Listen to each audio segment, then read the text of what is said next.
what should be done that isn't being done right now? So, yeah, going back to kind of how you started the question, I feel like you just threw me a perfect alley-oop there. The issue is that the plans have been worked on and they are not being implemented. The plans have been put together, they've been paid for. We brought in subject matter experts from all over the United States to put the plans together that are very, one, comprehensive, data-driven. They implement both non-policing and policing policies. They actually help to formulate plans that can bring the two entities together. I challenge anyone here to Google Washington, D.C.'s strategic plan to prevent gun violence. Nothing's gonna come up. You might see that in the crime bill, but that's not that.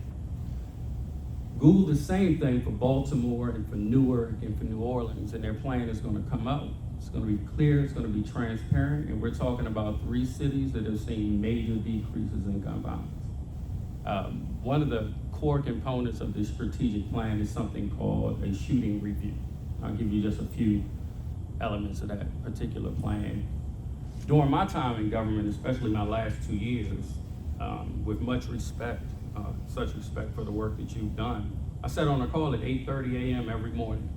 I was with me, and it was the chief of MPD and a couple of other colleagues. There were only about 4 of us, and we reviewed, before I got my Starbucks, we reviewed every violent incident from the night before. Everyone. And that was how you started your day. I'm sure this is something you can relate to. And then from that point, I took that information back to my violence interruption team, and there was a plan put together. What can we do about this from a retaliatory side, right?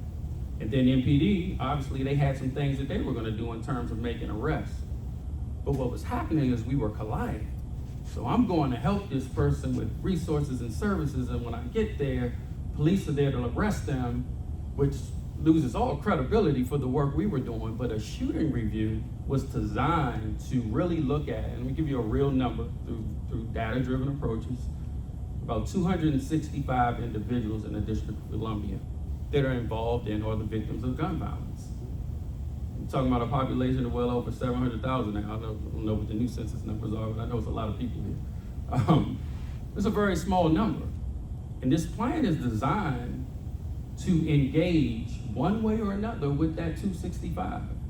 And that's what other cities are doing. If you can get your arms around them, and again, some of these folks during this shooting review, it's going to be very clear. This person is too far across the line, he needs to be arrested.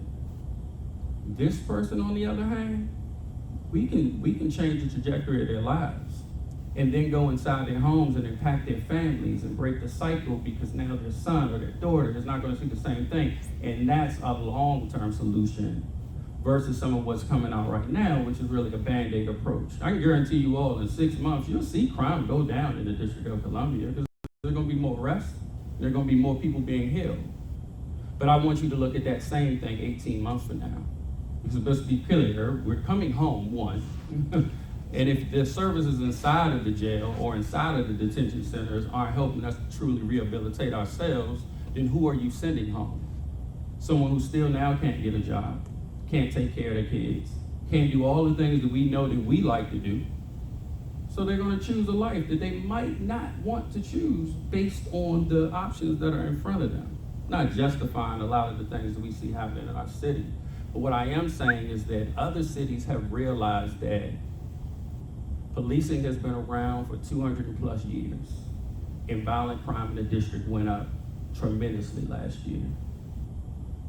Violence intervention and prevention has been around 20, and we're living in a city that's already talking about dismissing the work completely. So we just gotta understand, comprehensive plans work, but we gotta give them a chance, we gotta believe in them, we gotta invest in them in order for them to stand a chance of success.